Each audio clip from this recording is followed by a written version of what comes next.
शिरडी के सबसे महत्वपूर्ण व्यक्ति को तुमने सबसे पहले जल पिलाकर इस सेवा का शुभारंभ कर दिया है। हरिओम।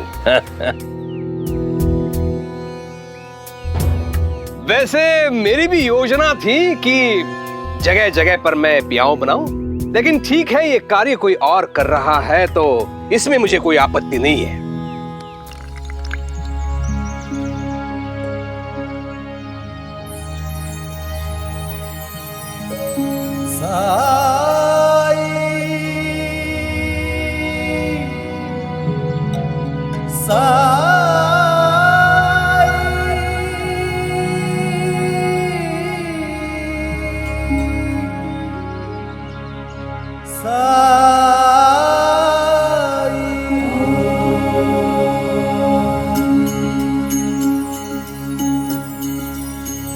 आप यहाँ कैसे साई?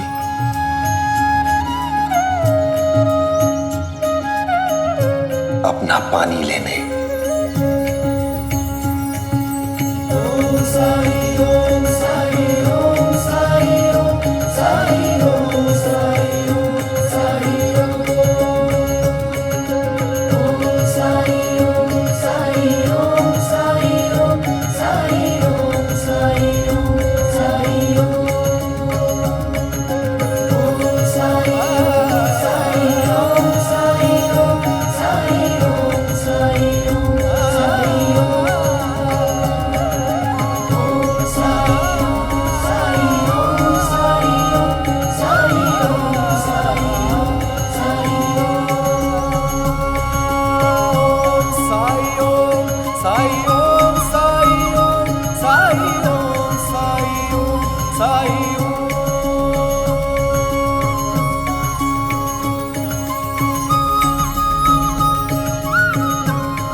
इसे क्यों प्रणाम कर रहे हो बेटा?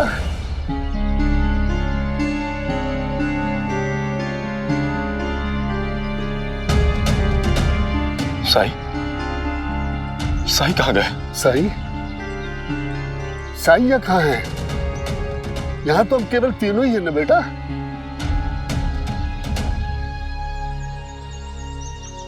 हम इसी समय शिरडी जाएंगे।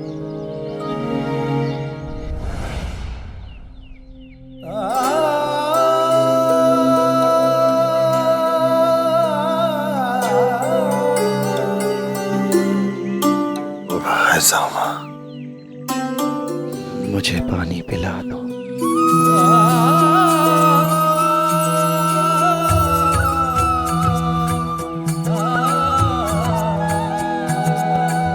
हाँ, पानी दो, पानी। प्याऊ हम लोग बनवाएंगे साईं। मैं खुद घर घर जाके पैसे जमा करूंगी। हाँ, शायद 1-2 महीने लग जाएंगे, लेकिन प्याऊ बन जाएगा।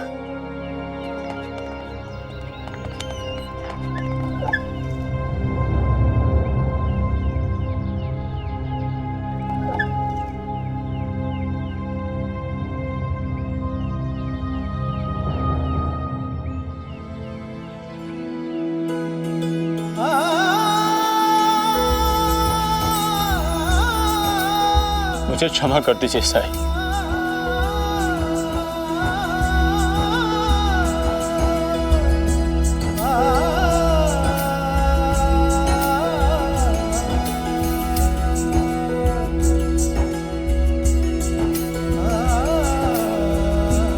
मैं अपने व्यवहार के लिए शर्मिंदा हो जाए।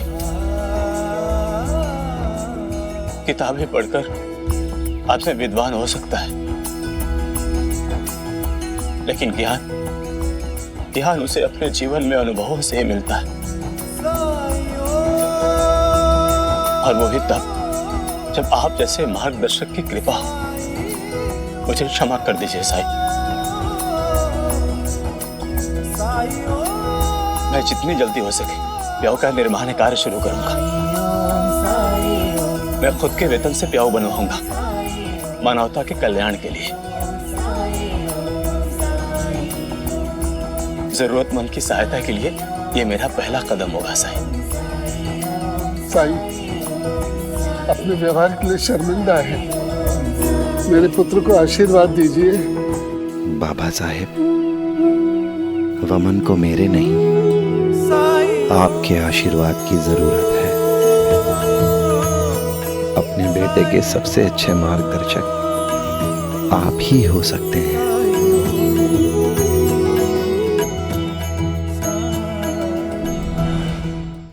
वमन को सिर्फ अपने पिता को समझने, उनका अनुसरण करने,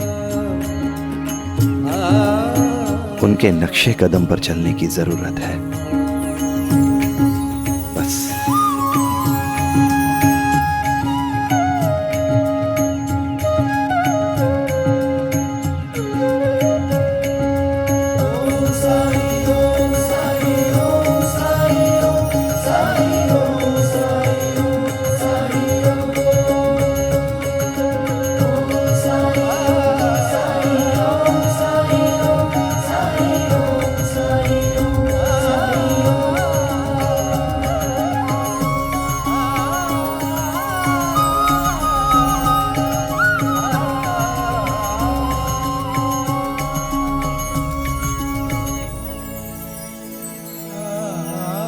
मुझे क्षमा कर दीजिए पिताजी।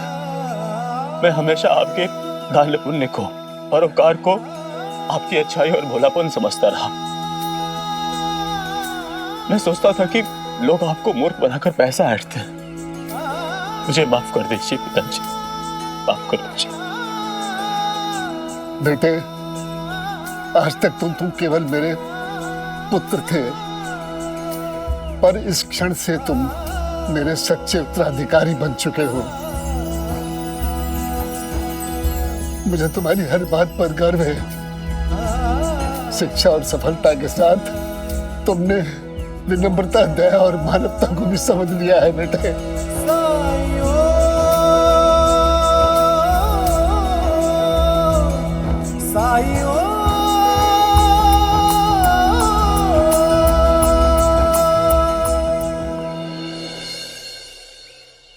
साई, नीम गांव से समाचार आया है, प्याऊ की सारी तैयारियां हो चुकी है। बाबा साहब ने कहलवाया कि कल का दिन शुभ है। अगर साई अनुमति देते हैं तो प्याऊ का शुभारंभ हम कल से ही कर सकते हैं। शुभस्य शीघ्रम। निस्वार्थ मन, निस्वार्थ भाव से किए जाने वाले काम के लिए हर समय शुभ समय होता है। कल ही से शुरू करते हैं। साईं, मैंने प्याऊ के लिए तख्ती बनाई है। मैं सोच रहा था हमें इस पे कोई संदेश लिखना चाहिए। आप बताइए क्या लिखें? हमें सेवा का एक अवसर अवश्य दे, ऐसा लिखवा दो। ठीक है सर। कुलकर्णी सरकार इस गांव के मुखिया हैं, तो क्या हमें उन्हें बुलाना नहीं चाहिए? अवश्य बुलाना चाहिए मालसापति जी। वहां पर वो आएंगे या नहीं, ये तो समय ही बताएगा। सरकार, सरकार, गवर्नर साहब ने चिट्ठी भेजी है आपके लिए। अच्छा, हाँ पढ़। क क छ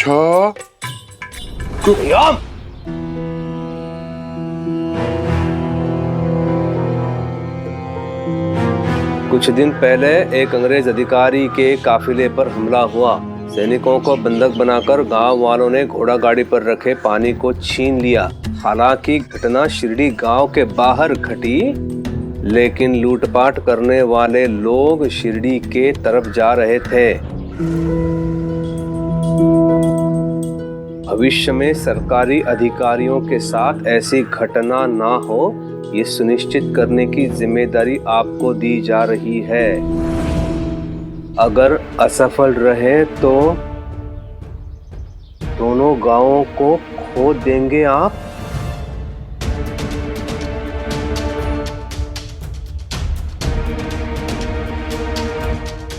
और अगर सफल रहे तो अंग्रेज सरकार तीसरे गांव के प्रबंधन का दायित्व आपको दे सकते हैं। हरिओम। अबे गधे, तुझे मैंने कहा था कि उस घटना के बारे में एक एक जानकारी चाहिए मुझे। उसका क्या हुआ? सरकार वो बैरागी नीम गांव के कुछ लोगों की मदद से प्याऊ बनवा रहा है ताकि दूर दूर गांव से जो लोग उसे मिलने के लिए आते हैं उन्हें पानी की समस्या से दो चार ना होना पड़े, उन्हें तकलीफ ना उठानी पड़े। विश्वास नहीं होता ना? ये देखिए निमंत्रण पत्र आपको भेजा है उद्घाटन में शामिल होने के लिए।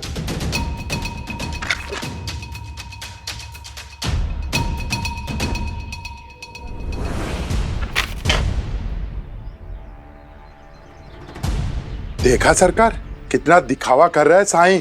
आपको कुलकर्णी सरकार को निमंत्रण भेजा शामिल होने के लिए, उद्घाटन के लिए नहीं। उद्घाटन तो वो खुद करेगा, आप ताली बजाने जाइएगा। हिम्मत देखी उसकी, वो ये दिखाना चाहता है कि वो आपसे बड़ा हो गया है। हरिओम। उंगली टेढ़ी करने का समय आ गया है अंता।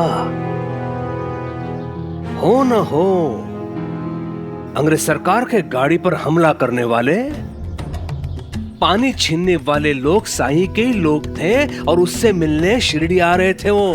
तो क्या ये खबर अंग्रेज सरकार को दे दे? चुप बैठ, मूर्ख कहीं के। कोई सबूत है तुम्हारे पास? हरिओम। दूध का जला छाछ भी फूंक फूंक के पीता है। विष्णु की घटना में मैंने धोखा खाया है, इस बार मैं गलती नहीं करूंगा। सब समझ बूझ के करूंगा। जाएंगे उद्घाटन समारोह में, जाएंगे।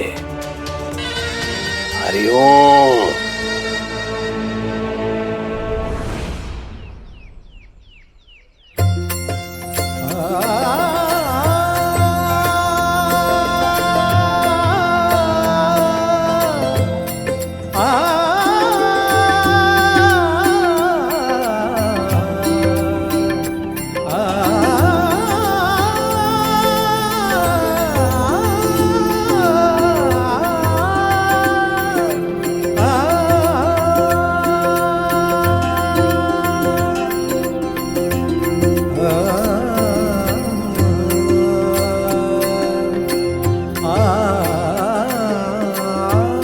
ये प्याऊ सीढ़ी तक आने वाले रास्तों पर बनने वाली प्याऊओं की श्रृंखला का पहला प्याऊ है।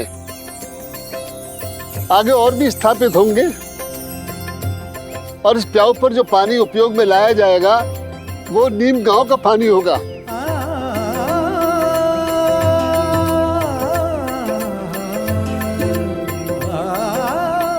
प्याऊ का उद्घाटन हो चुका है, अब सबसे पहले पानी मैं पिलाऊंगा।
शिरडी के सबसे महत्वपूर्ण व्यक्ति को तुमने सबसे पहले जल पिलाकर इस सेवा का शुभारंभ कर दिया है। हरिओम।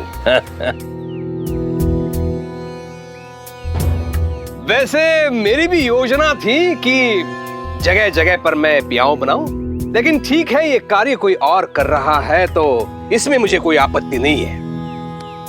और ऐसे शुभ कार्य में सम्मिलित होकर मुझे बहुत प्रसन्नता होती है। हरिओम। पानी जीवन में बहुत महत्वपूर्ण है और इस बार भयंकर सूखा पड़ा है। स्पष्ट है कि पानी की कमी होगी,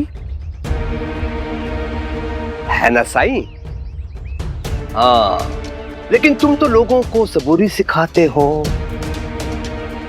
तो तुमसे मिलने आ रहे लोग अपने प्यास पर नियंत्रण क्यों नहीं रख पाए?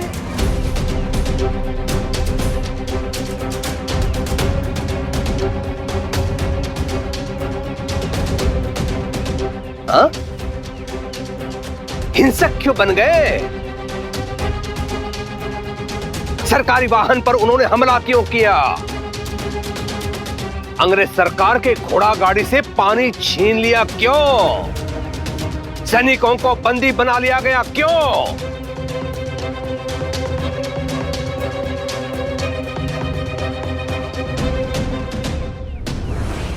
यह पत्र है, अंग्रेज सरकार ने मुझे भेजा है, जिसमें मुझे चेतावनी दी गई है। जिन्होंने हमला किया वो तो तुमसे मिलने आ रहे थे साईं। तो इस घटना का उत्तरदायी कौन है? कौन? तुम हो तुम।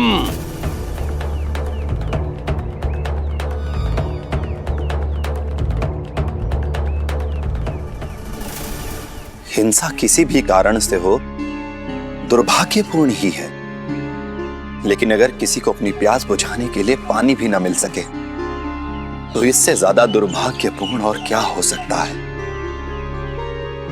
और प्याऊ इसीलिए लगवाया है ताकि कम से कम पानी जैसी बुनियादी जरूरत पूरी हो सके और कोई हिंसा का सहारा लेने के लिए मजबूर ना हो। उपदेश दे दिया और अपने उत्तरदायित्व से मुक्ति पाली। हरिओम।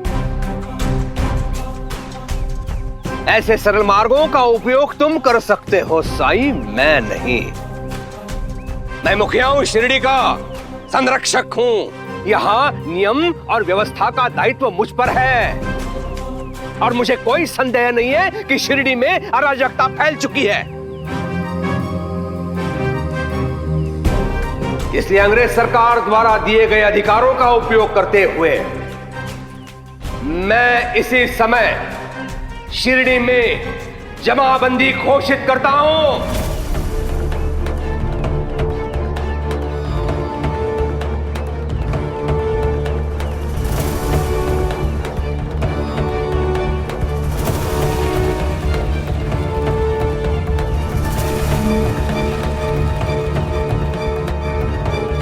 अर्थात केवल 3 लोग एक स्थान पे इकट्ठा हो सकते हैं। कितने?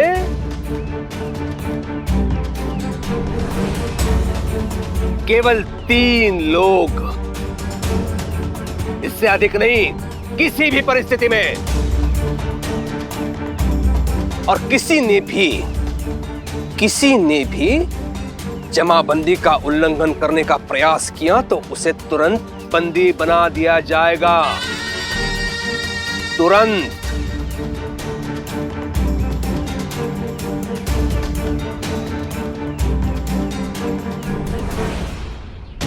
पर जमाबंदी तो बहुत ही सख्त नियम है, और कैसी अराजकता की बात कर रहे हैं आप? कुछ आदमियों ने अंग्रेज सरकार की बग्गी पर हमला किया, वो भी सिर्फ पानी के लिए। आप सोचिए कि पानी ना मिलने पर इंसान हिंसा पर उतर आया, अपनी प्यास बुझाने के लिए उसने पानी लूटा।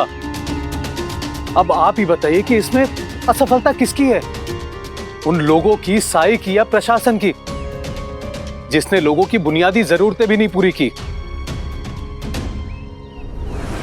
हरिओम हरिओम।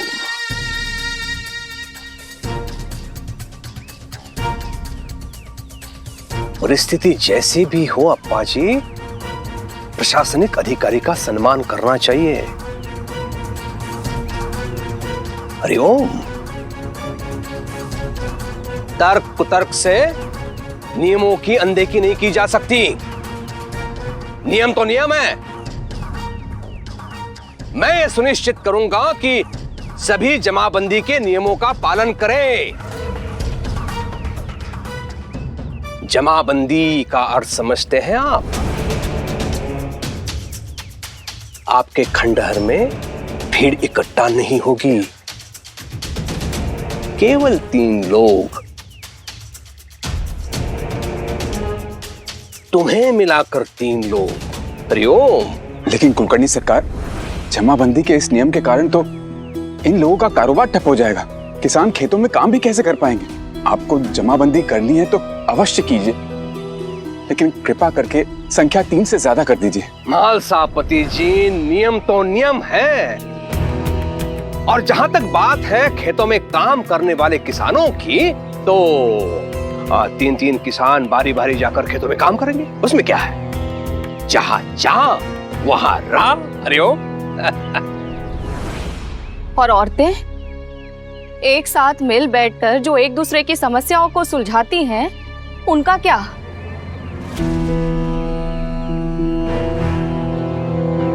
औरतें कब से समस्या सुलझाने लगी?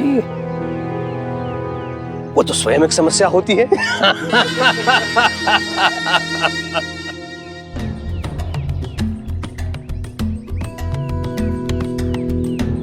जहां औरतें इकट्ठा हो गई, वहां फिर सास बहू की चुगली आरंभ हो जाती है। मेरा तो ये कहना है कि औरत को घर की चौखट के बाहर कदम नहीं रखना चाहिए। घर में रहकर चूल्हा संभाले, खाना पकाए, बड़ों की सेवा करे, बच्चों का पालन पोषण करे। यही कार्य अगर वो ढंग से कर दे तो समाज सुधर जाए। हरिओम। बिल्कुल ठीक कहा आपने कुलकर्णी सरकार।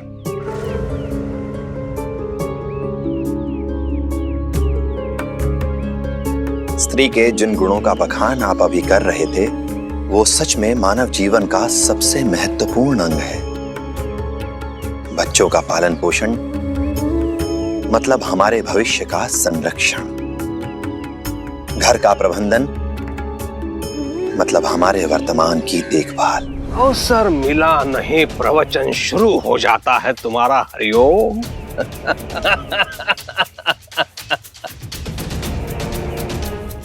कर लो। ये तेरा आखिरी अवसर है इतने लोगों के सामने प्रवचन देने का।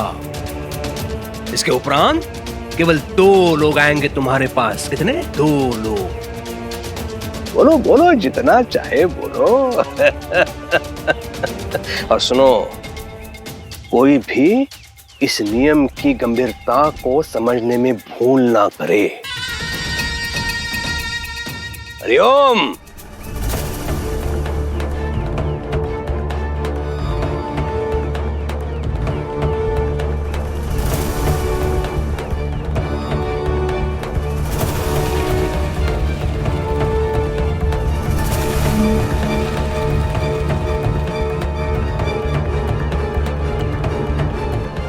जमाबंदी के बाद बहुत मुश्किलें बढ़ गई है। खेतों में भी काम करने के लिए बारी बारी से जाना पड़ता है। जो काम 4 घंटे में हो सकता है, उसके लिए अब पूरा दिन लग रहा है।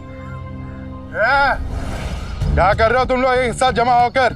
पूरे 4 लोग हो तुम एक साथ। भूल गए जमाबंदी के नियम को?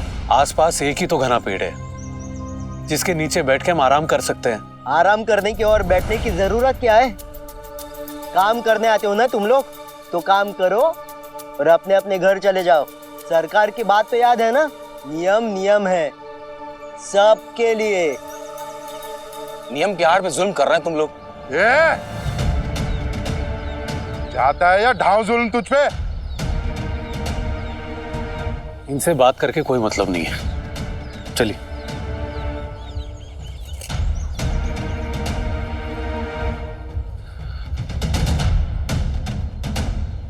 अंता जी, बहुत दिनों के बाद ऊंट पहाड़ के नीचे आया है। आखिरकार गांव वालों के सामने हमने दिखा दिया कि शिरडी का असली मालिक कौन है। अब सब हमसे डरेंगे। हाँ पंता जी, चलिए और शिकार ढूंढते हैं। चलिए।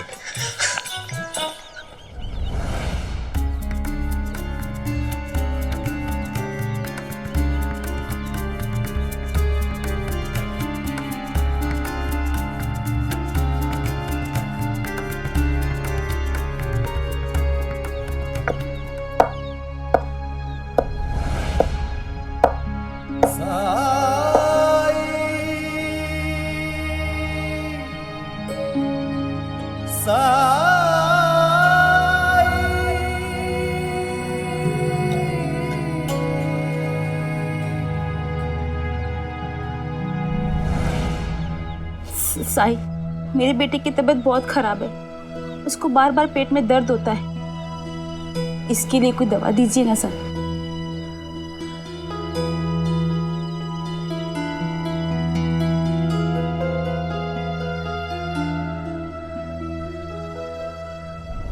रुको, नीचे नीचे उतरो। सब एक पंक्ति में खड़े हो जाओ। सबको एक एक करके हम अंदर छोड़ेंगे। चलो जाओ अंदर।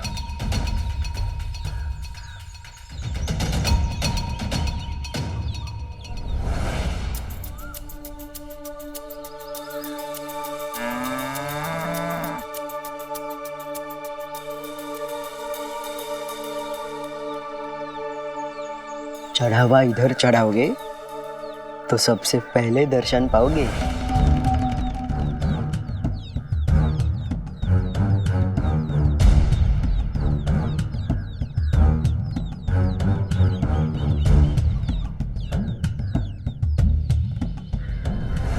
अरे पहले इनको क्यों जाने दिया? चुपचाप खड़ा रहे।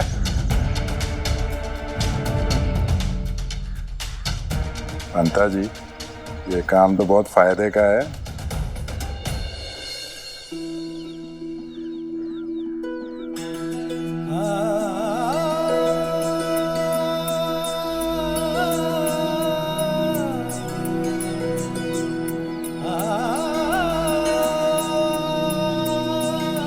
ये लो, इसे सुबह शाम पानी के साथ देना। साई, आपसे केवल दवाई नहीं, अपने परिवार के लिए आपका आशीर्वाद भी लेने आई हूँ। सुना है जीवन में अच्छे कर्म करने के लिए आप लोगों का मार्गदर्शन करते हैं। अल्लाह मालिक है, मैं कौन होता हूँ आशीर्वाद देने वाला। सब उसके हाथों में है।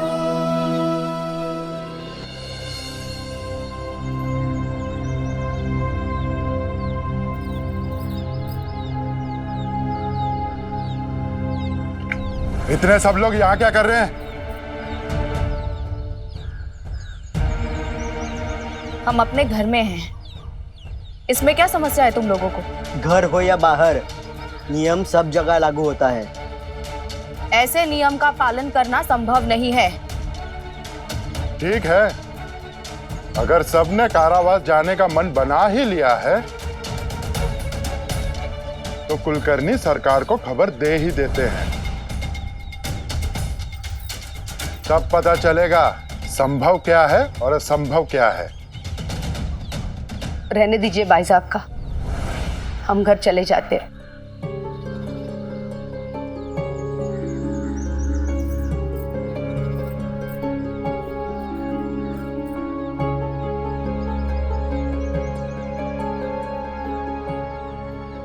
चलिए अंता जी।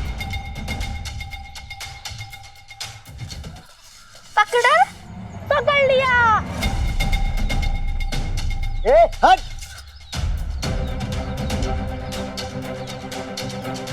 साथ साथ क्यों खेल रहे हो तुम सब? जमाबंदी लगाई है कुलकर्णी सरकार ने। उन्होंने कहा था लोग, और हम सब तो बच्चे हैं। लोग बड़े होते हैं ना। लोग मतलब सब, वो कोई भी हो, भले वो बुढ़ा हो, बच्चा हो, आदमी हो, औरत हो या कोई जानवर। लेकिन उनके ही गौशाला में 7 गाय एक साथ है। मैं अभी गांव वालों को जाके बोलती हूँ कि वहाँ से 4 गाय लेके आए। क्योंकि एक साथ 3 ही रह सकती है ना। अंता जी, किसी को कुछ बोलने की जरूरत नहीं है। मेरे ख्याल से सरकार ने सिर्फ लोगों के लिए कहा था।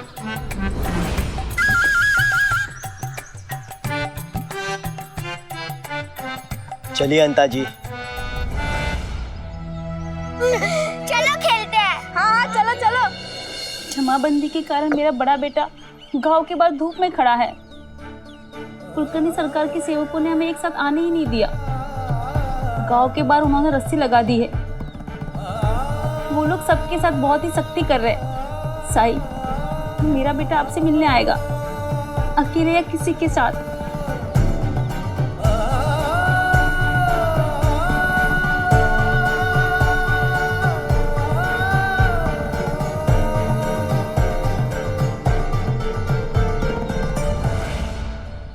कृपा करके हमें साईं से मिलने दीजिए।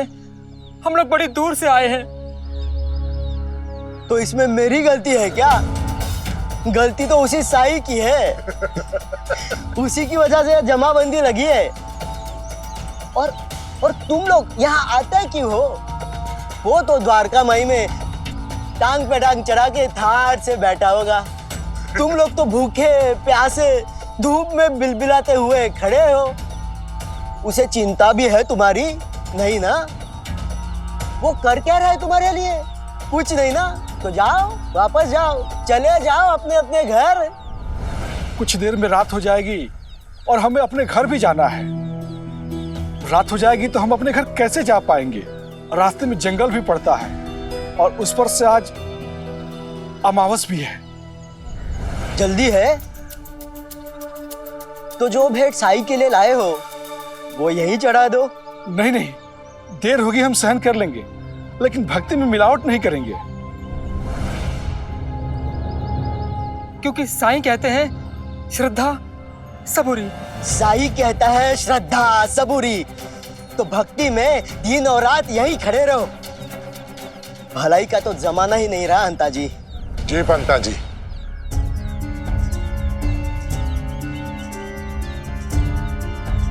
जिस गति से 3 लोग आ जा रहे हैं, उस हिसाब से आज साईं से मिलना नहीं हो पाएगा। इससे पहले कि अंधेरा हो, हमें वापस लौट जाना चाहिए।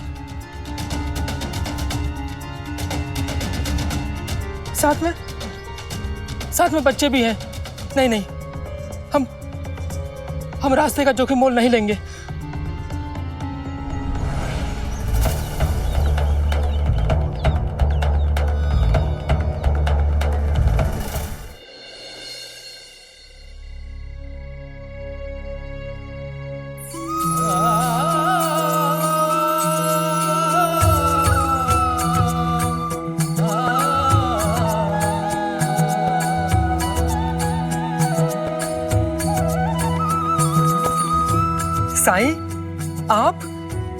साईं, आप तो द्वारका माई में थे, शिरडी में थे। उस ओर से कैसे? जब लोग मुझसे मिलने शिरडी आते हैं और मुझ तक नहीं पहुंच पाते, तो मैं उन तक पहुंच जाता हूं। क्योंकि मुद्दा तो भेंट का है। फिर चाहे जैसे हो, जितना तुम लोग मुझसे मिलने के लिए आतुर रहते हो, उतना ही मैं तुमसे मिलने के लिए अधीर रहता हूं।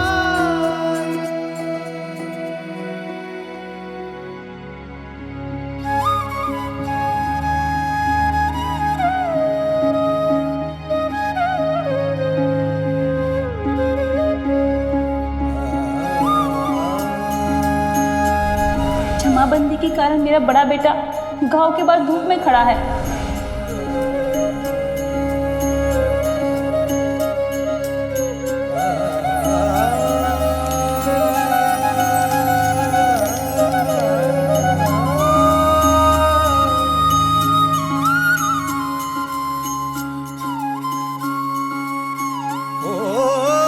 जब कठिनाई छाई तू ही याद आया, भटके राही को तूने रास्ता दिखाया, तूने भक्तों का बेड़ा पार लगाया। तेरी महिमा मेरे साईं राम जी भला करें। आज तो अमावस है, तो फिर पूर्णमासी की रात की तरह रोशनी कहां से आ रही है?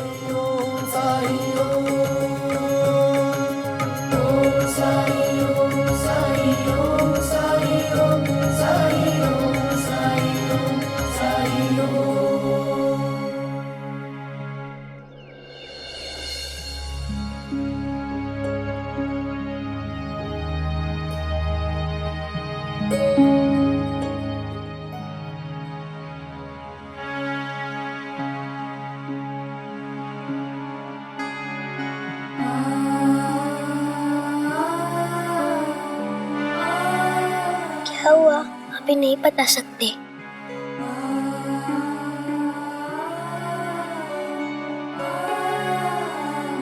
क्या छुपा रही हो?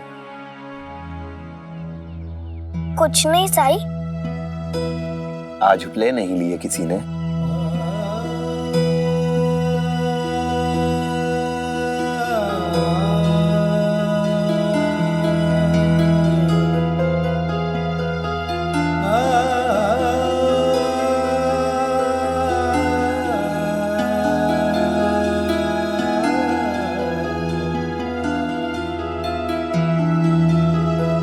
जिस घर जाती हूँ सब कहते हैं उनके पास पैसे नहीं है। जमाबंदी के चलते गांव में हाट बाजार भी नहीं लग रहा है, कहाँ बेचे। जमाबंदी से लोगों की कमाई कम हो रही है। हर घर में समस्या ही समस्या है साई। लोग जब कम कमाते हैं खरीदते भी कम है, पकाते भी कम है और खाते भी कम है। हाँ साई। मतलब तुम लोगों ने सुबह से कुछ नहीं खाया?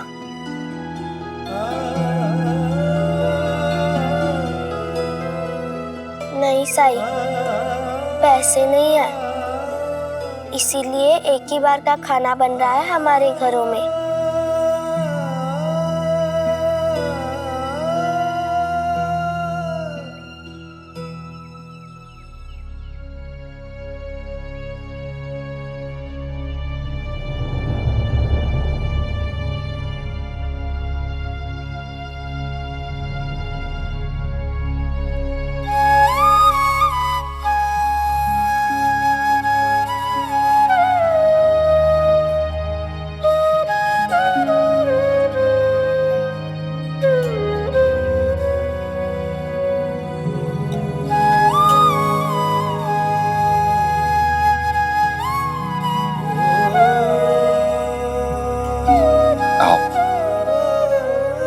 आओ खाना खा लो।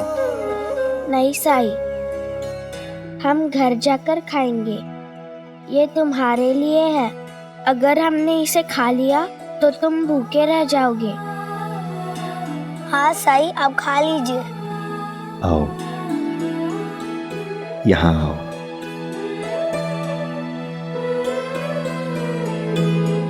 मेरी लक्ष्मी बहुत समझदार हो गई है, लेकिन मेरी फिक्र मत करो। इस द्वारका माई से कोई भी भूखा नहीं जाएगा।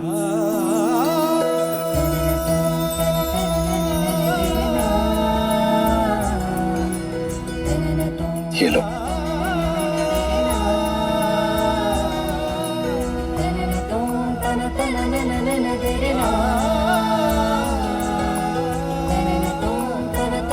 खाओ।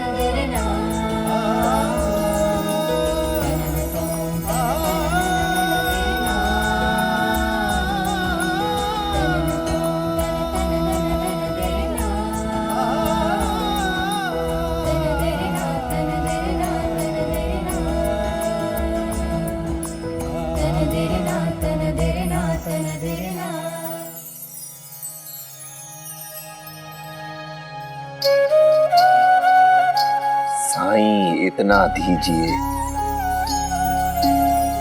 जामे कुटुंब समाए, मैं भी भूखा ना रहूं,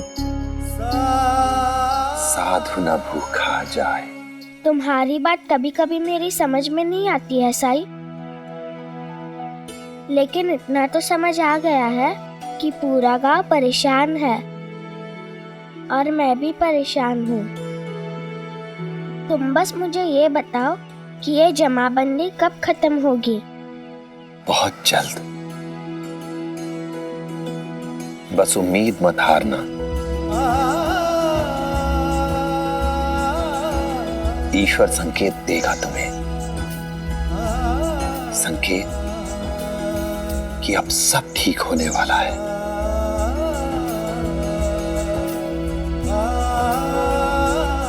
वो संकेत कैसा होगा साईं?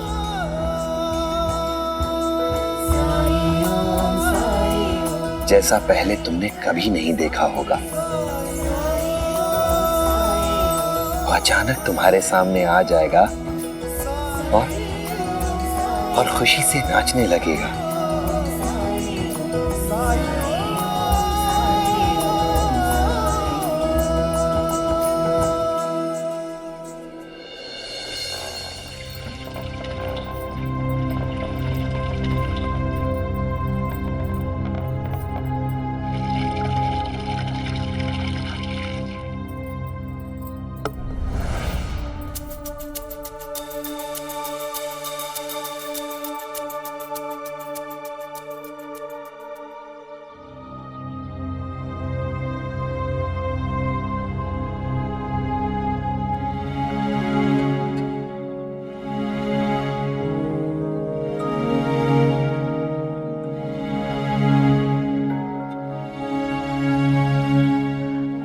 इंदु, इस अवस्था में तुम कहाँ मटका भरने जा रही हो?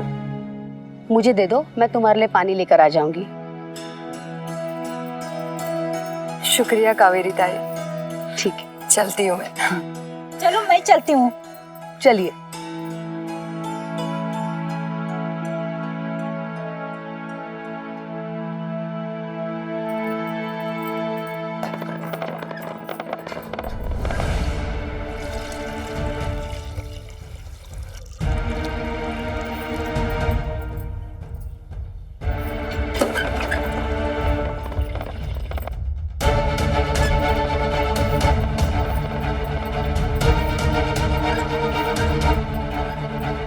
ए रुको,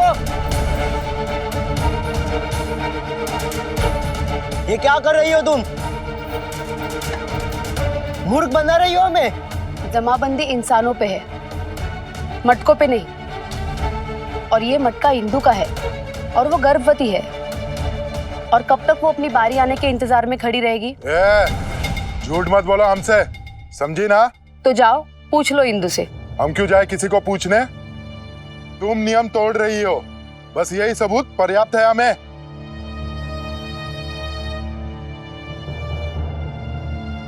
अगर तुम्हें अधिक पानी चाहिए तो थोड़े पैसे देने होंगे हमें।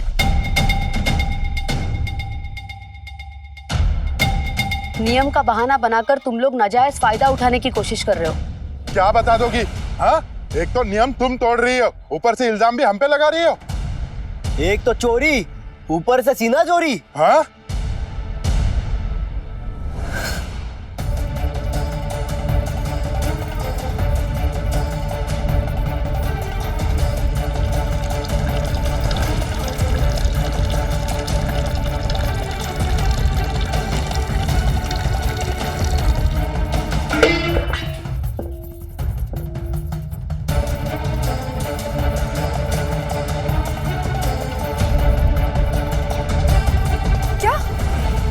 मटकी के कारण वो लोग कावेरी को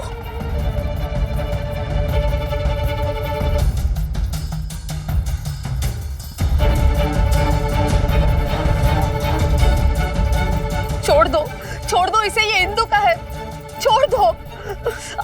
क्या हुआ कावेरी ताई? इंदु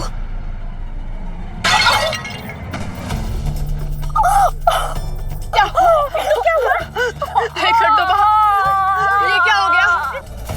कहीं कोख में पलने वाले संतान को कुछ होना चाहे। हे भगवान।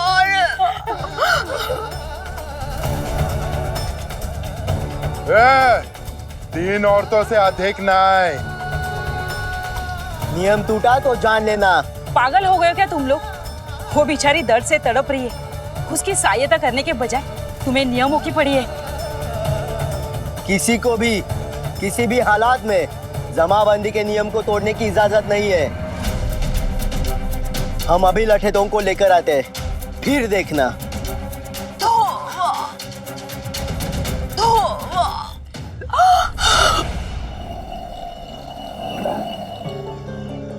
कोई ऐसा नहीं है जो परेशान ना हो। जमाबंदी से जब कुछ ही दिनों में इतनी समस्याएं हो रही हैं, तो भगवान ही जाने आने वाले दिनों में और क्या क्या होगा।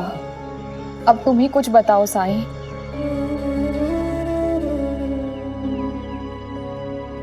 एकजुट होना होगा। सब लोगों को मिलकर इस समस्या का हल ढूंढना होगा। संभव नहीं है साईं। अप्पा जी ने कुछ लोगों के सामने ये बात छेड़ी थी, लेकिन कुलकर्णी सरकार का खौफ इतना है कि उनके विरुद्ध कोई नहीं जाना चाहता। महिषासुर का वध भी देवताओं ने नहीं, देवी ने किया था। बहुत से काम ऐसे होते हैं जो पुरुषों के लिए असंभव होते हैं, और स्त्रियां ही जिसे संभव बनाती हैं। ये काम भी यहाँ की औरतों को ही करना होगा।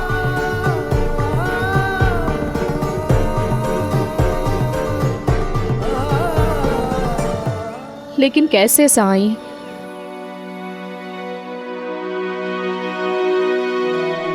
खुद जान जाओगी बाजा मां, बस मन में विश्वास होना चाहिए। चलती हूँ। मेरे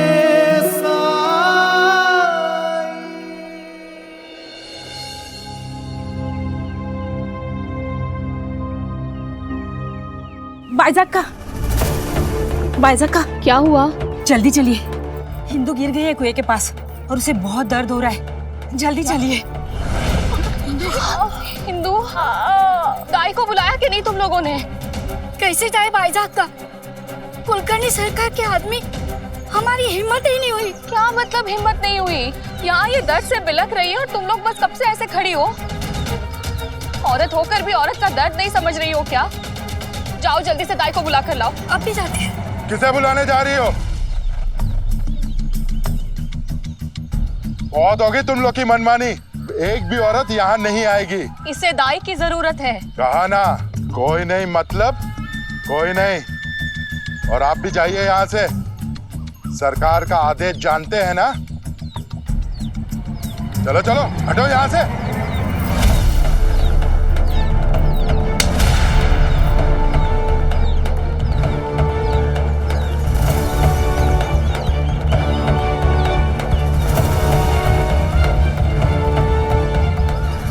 हटाओ, हटा के दिखाओ। जब तक यहाँ दाई नहीं आती, हम में से कोई भी नहीं जाएगा, समझे? मैं भी देखती हूँ कि मुझे यहाँ से हटाने के लिए तुम लोग क्या करते हो। क्या करोगे? मारोगे मुझे? मारो।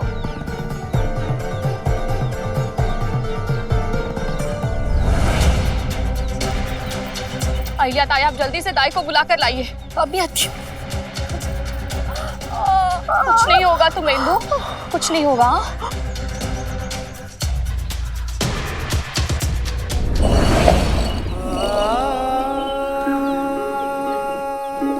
रहीमन चुप हो बैठिए,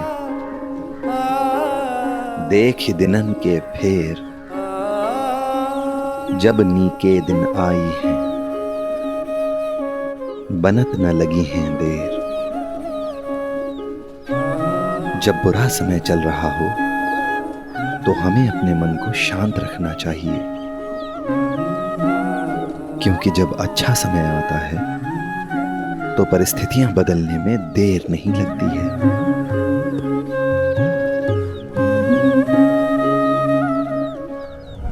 ठीक हो जाएगा सब, कुछ नहीं होगा तुम्हें। रो मत। दाई देखिए ना, कहीं से प्रसव पीड़ा नहीं हो रही है।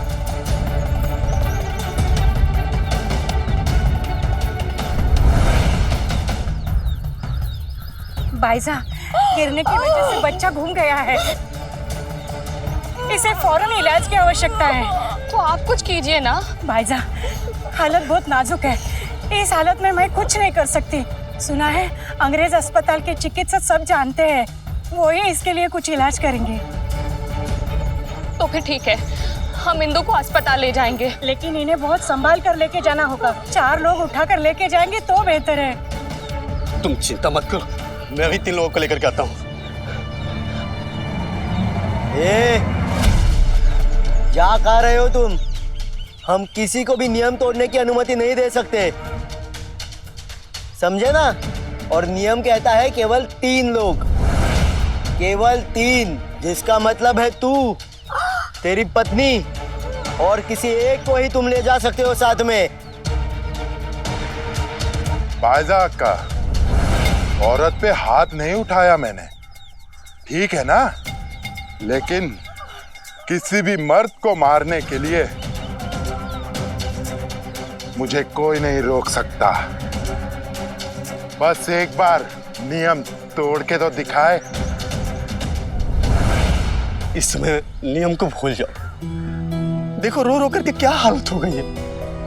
अब इस हालत में 2 लोग कैसे ले जा सकते हैं? तेरी बीवी है, तू ही सोच।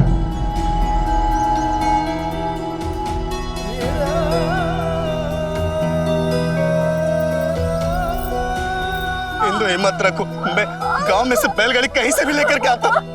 बैलगाड़ी नहीं, इससे और झटके लगेंगे और दर्द होगा। बहुत से काम ऐसे होते हैं जो पुरुषों के लिए असंभव होते हैं और स्त्रियां ही जिसे संभव बनाती हैं। ये काम भी यहाँ की औरतों को ही करना होगा।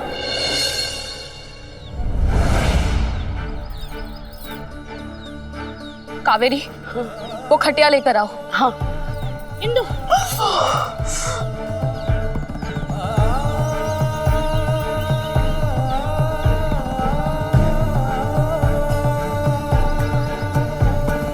क्या कर रहे हो भाईजान? जब मर्दों को अपनी पिटाई होने का या कारावास जाने का डर हो, तो हम औरतों को ही कुछ करना पड़ेगा। हम इंदु को इस खटिया पर उस व्यक्ति के पास ले जाएंगे जिसने जमाबंदी का आदेश जारी किया है। उसे भी तो पता चलना चाहिए कि तकलीफ होती क्या है, तभी वो ये बेकार नियम खत्म करेगा।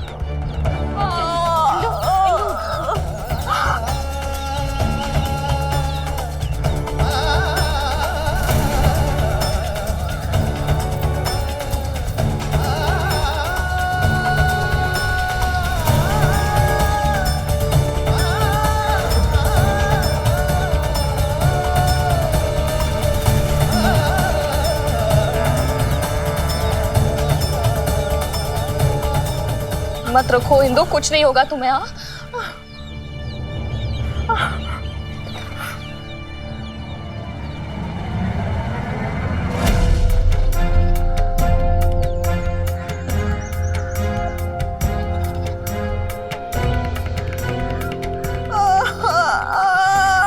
हरिओम, ये सब क्या है? कुलकर्णी सरकार, देखिए इसे। आज फिर कोई आपके जमाबंदी के नियम का शिकार हुआ है। आज फिर उस नियम के कारण हाथापाई हुई और दंड इस निर्दोष को मिला है। इंदु फिसल गई। अब इसे इलाज के लिए अस्पताल ले जाना है, लेकिन उसी नियम के कारण ये अस्पताल नहीं जा सकती। अति हो गई कुलकर्णी सरकार, अति। अब जब तक आप जमाबंदी का नियम नहीं हटाएंगे, हम औरतें आपके वाड़े में ही बैठी रहेंगी।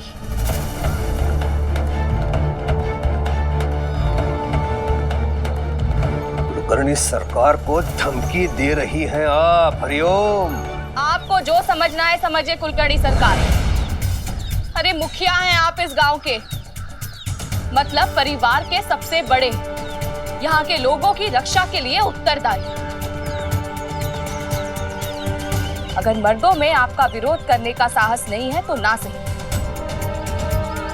लेकिन अब हम औरतें आपका विरोध नहीं विद्रोह करेंगी। विद्रोह।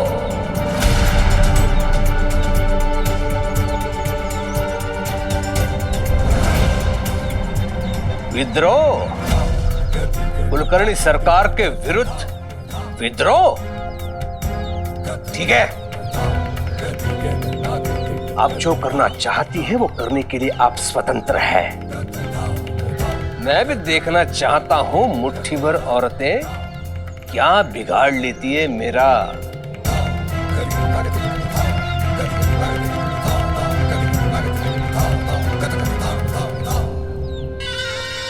हरिओम।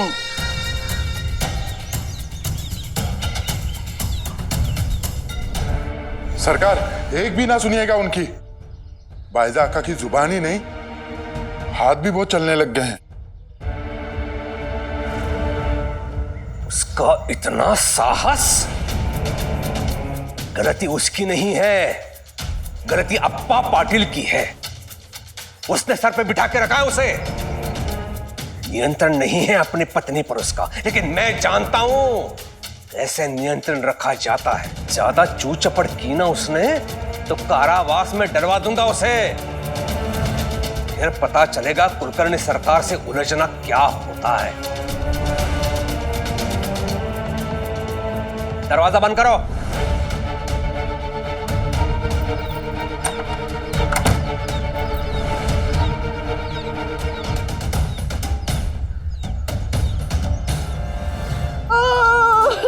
ठीक हो जाएगा इंदु।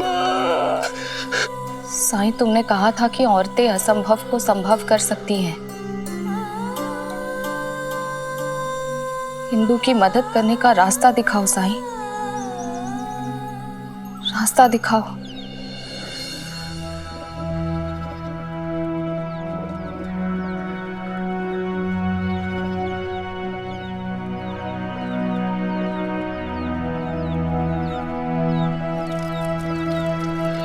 साईं, साईं, आपको पता है कुलकर्णी सरकार के वाड़े के बाहर गांव की औरतों ने विद्रोह कर दिया है। आपको मालूम है ना साईं? साईं, ऐसे में हम मर्द करें भी तो क्या करें? जमाबंदी के नियम के कारण हम गांव के मर्द उन औरतों की मदद के लिए जा भी नहीं सकते। अगर गए तो या तो हमें बंदी बना ली जाएगा या फिर कुलकर्णी सरकार के लठैत हाथापाई पे उतर रहेंगे। साईं, अगर आपको ये लगता है कि वो औरतें आपकी मदद के बिना कुछ नहीं कर सकती तो बिल्कुल गलत सोच है आपकी। नारी शक्ति का पर्याय है। स्त्रियों में शक्ति होती है एक अलग प्रकार की शक्ति, उनकी भावनाओं की शक्ति।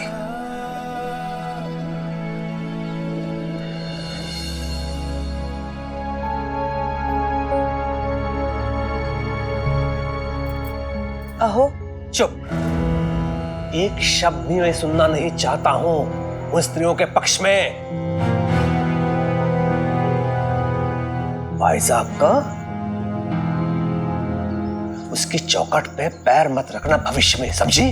वो तुम्हारे पति द्वारा बनाए गए नियमों का विरोध कर रही है, विद्रोह कर रही है वो।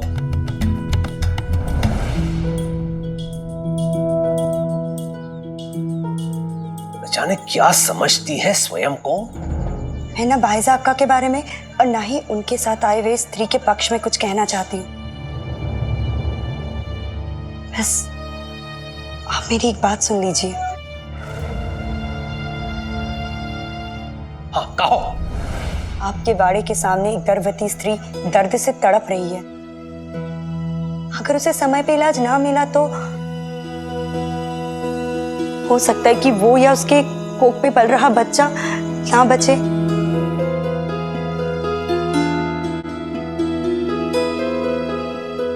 मैं जानती हूँ आप गर्भवती औरतों का इलाज नहीं करते हैं, लेकिन भगवान न करे अगर उसके साथ कोई अनहोनी हो जाए तो हम पे स्त्री हत्या और बाल हत्या का पाप लगेगा। और अगर इतना बड़ा पाप हमारी चौखट पे हो गया तो हमारा वंश, हमारा भविष्य और हमारे बेटे केशव पर बुरा प्रभाव पड़ेगा, है ना?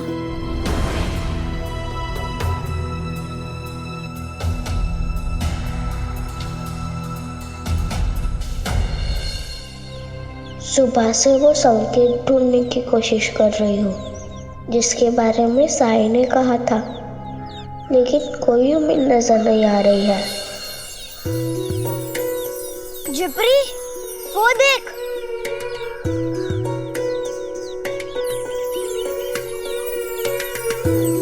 मोहन, यहाँ।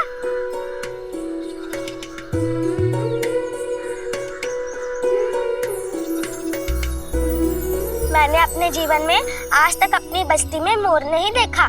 मैंने भी।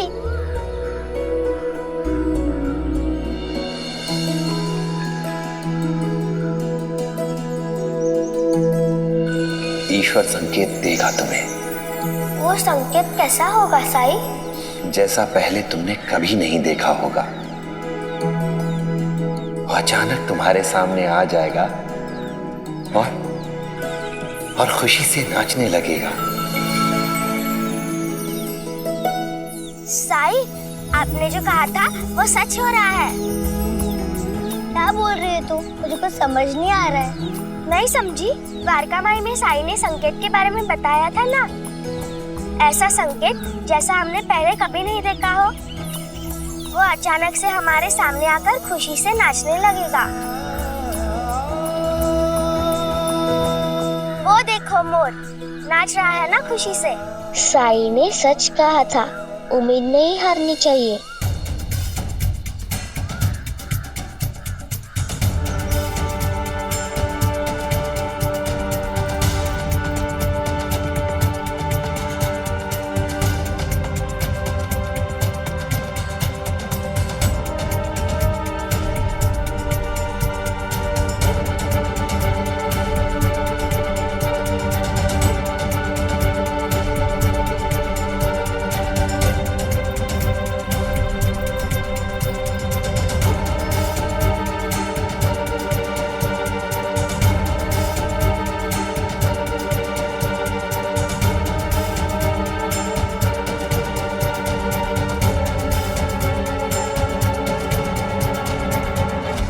हरिओम।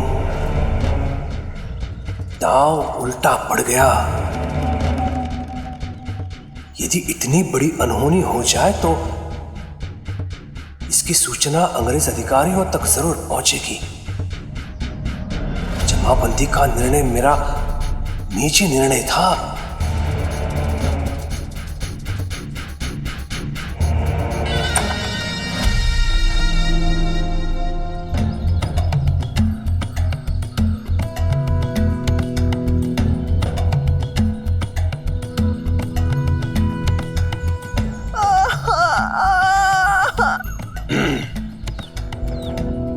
हरिओम।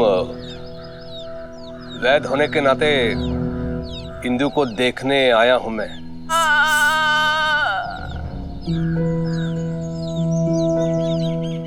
इसे तत्काल उपचार की आवश्यकता है।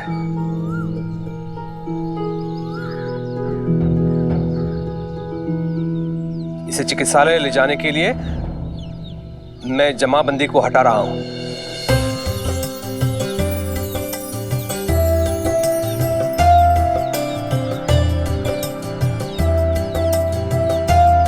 शीघ्र लेके जाओ इसे। हरिओम।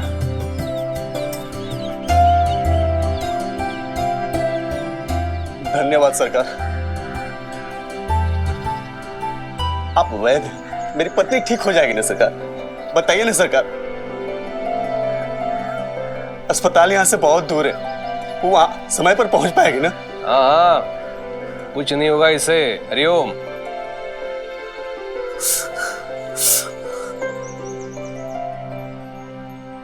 और सुनो, वाड़े के पीछे पालकी है, उसमें बिठा के लेके जाओ इसे। कुलकर्णी सरकार की जय। कुलकर्णी सरकार की जय। कुलकर्णी सरकार की जय। कुलकर्णी सरकार की जय। धन्यवाद सरकार, हम आपके बहुत आभारी हैं। कुलकर्णी सरकार, हम जानते थे आपसे हमारा दुख अधिक दिनों तक देखा नहीं जाएगा। हाँ ठीक है, ठीक है। इतना भी प्रसन्न होने की आवश्यकता नहीं है। पूरी तरह से जमाबंदी हटाई नहीं है मैंने। हरिओम।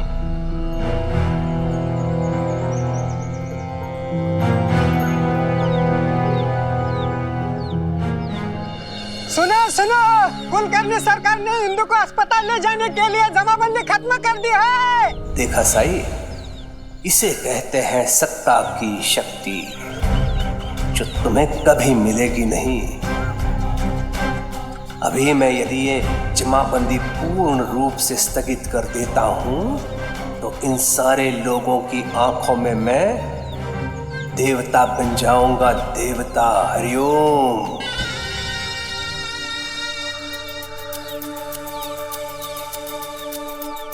हरिओम।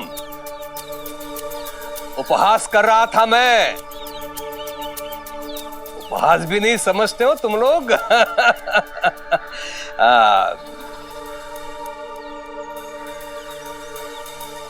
आज से पूरी तरह जमाबंदी हटा दी है मैंने।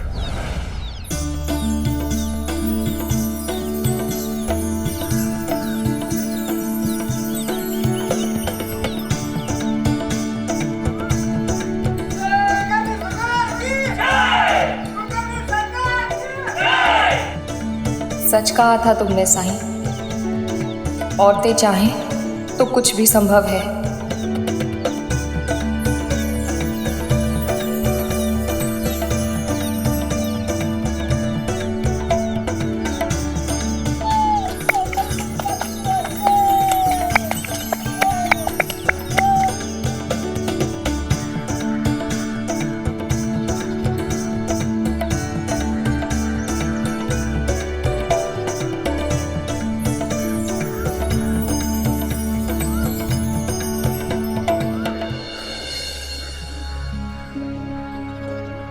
इंसान का अहंकार न केवल पाप कर्म है,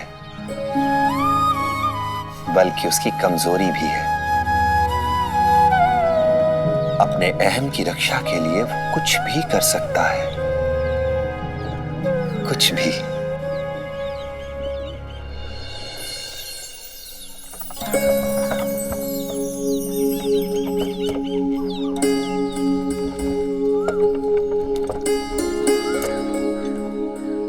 आहो, उठिए उठिए उठिए। हाँ अरे उठिए। क्या हुआ? देखिए मंदिर। चलिए खंडोबा के दर्शन कर लेते, आशीर्वाद मिल जाएगा। अभी मंदिर कहाँ भागा जा रहा है? अब शिरडी में आए हैं कुछ दिन रहने के लिए, फिर कभी आ जाएंगे दर्शन के लिए। लो कर लो बात, उठो। अब क्या हो? आपकी नींद कहीं भागी जा रही है क्या? फिर कभी सो लीजिएगा। अभी चलिए दर्शन कर लेते हैं, साथ में प्रार्थना करेंगे तो सब अच्छा होगा। चलो चलो।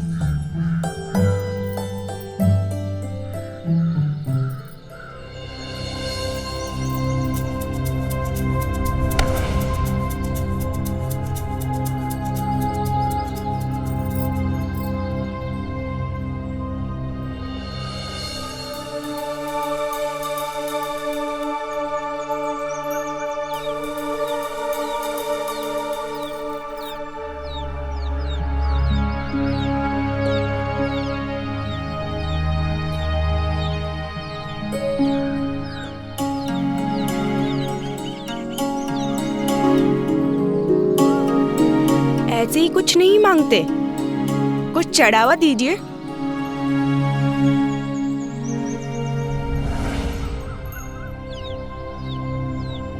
बटुआ कहाँ मेरा? गाड़ी में तो नहीं रह गया? लो कर लो बात, बहुत लापरवाह है आप। चलिए।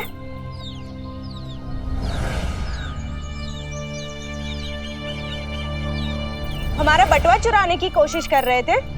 बटुआ जमीन पर गिर गया था, इसीलिए उठा लिया। मैं पूछने ही वाला था कि क्या ये आपका है? बस बस, ज्यादा सफाई देने की कोई जरूरत नहीं है। अब तो भगवान का मंदिर भी चोरों चक्कों का अड्डा बन गया है।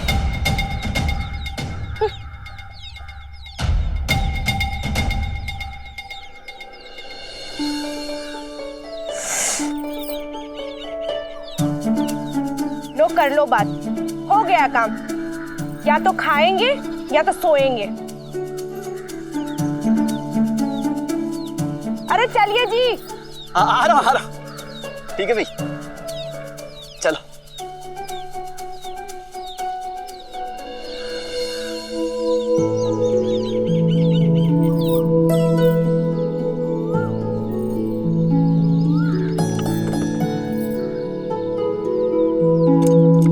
चला भाई।